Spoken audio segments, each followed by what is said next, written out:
അത് ഇന്ത്യ ശ്രദ്ധിക്കണം, ഇന്ത്യ അറിഞ്ഞിരിക്കണം, ഇന്ത്യയിലെ ജനങ്ങൾ അറിഞ്ഞിരിക്കണം.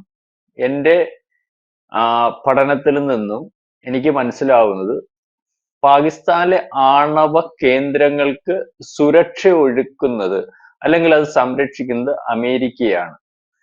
ഇന്ത്യൻ ജനത അറിയാതെ പോകേണ്ട ഒരവസ്ഥയില്ല, അറിഞ്ഞു തന്നെ മുന്നോട്ട് പോകണം എന്നുള്ള രീതിയിലേക്ക് അദ്ദേഹം വളരെ കൃത്യമായിട്ട് അതിനെപ്പറ്റി പറഞ്ഞിട്ടുണ്ട്.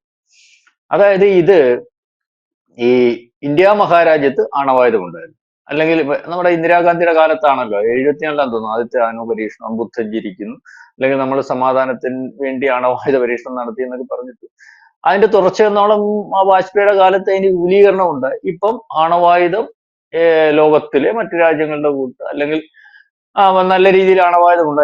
അതിന്റെ കൃത്യമായ കണക്കൊന്നും ലോകത്തിന് അറിയത്തില്ല, നമുക്ക് ആണവായുധം ഉണ്ടെന്നറിയാം. പക്ഷെ അന്ന് ഇന്ത്യ ആണവായുധം വികസിപ്പിച്ചെടുത്തപ്പോൾ, ഒരു നൂറ്റാണ്ടിന് മുമ്പ് വികസിപ്പിച്ചെടുത്തപ്പോൾ, അതിനു മുമ്പ് ഒരു കാര്യം മനസ്സിലാക്കാം, ഒരു നൂറ്റാണ്ടിന് മുമ്പ് ഈ റഷ്യൻ ചേരിയിൽ ഇന്ത്യൻ അല്ലെങ്കിൽ അമേരിക്കയുടെ കൂടെ പാകിസ്ഥാനും ഒക്കെയാണ്. പാകിസ്ഥാന് നമ്മൾ ഈ പറയുന്ന ചൈന 1962 പിന്നെ എനിക്ക് തോന്നുന്നു 65 67 ഒക്കെ നമ്മളുമായിട്ട് യുദ്ധമായിരുന്നല്ലോ.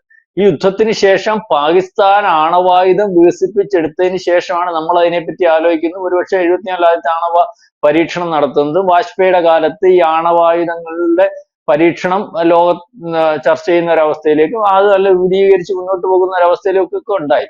അപ്പം ഈ സമയത്ത് ഒരു പക്ഷേ ഇന്ത്യക്ക് ആണവായുധം ഉണ്ടായി അല്ലെങ്കിൽ ആണവ പരീക്ഷണം നടത്തിയപ്പോൾ ഈ അമേരിക്കയുമായിട്ടുള്ള അല്ലെങ്കിൽ ബന്ധം വെച്ച് പാകിസ്ഥാൻ അമേരിക്കയുടെ അടുത്തിട്ട് ആണവായുധത്തിന്റെ കാര്യം അല്ലെങ്കിൽ നമ്മുടെ ശത്രുരാജ്യമായിട്ട് കാണുമ്പോൾ അവർക്ക് ആണവായുധത്തിന്റെ ആവശ്യമുണ്ടെന്ന് പറഞ്ഞ് ഒരുപക്ഷെ അമേരിക്കയുടെ സഹായത്തോടു കൂടി ആണവായുധം ഉണ്ടായിരുന്നു.